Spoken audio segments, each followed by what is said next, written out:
সেবি একটা রিপোর্ট পেশ করে যেখানে সেবি জানায় যে option trading bank Nifty Nifty fin নিফটিতে যারা কাজ করেন তাদের মধ্যে 90% লোক লুজার হন, মাত্র 10% লোক প্রফিটেবল হয়। কিন্তু এটা একটা অঙ্কের হিসাব। সেবি কিন্তু টোটাল যত লুজার তার পরিমাণ বলছে 90%।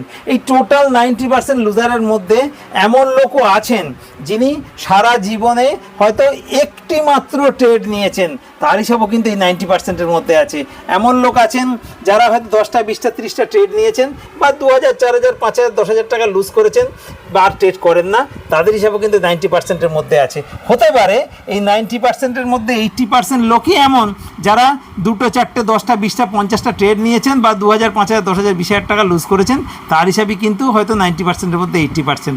সুতরাং এটা ভাবার কোনো জায়গা নেই যে অপশন ট্রেডিং যারা করেন তারা সবাই 10 লাখ 20 লাখ 50 লাখ 1 কোটি টাকা 10 কোটি টাকা লস করে বসে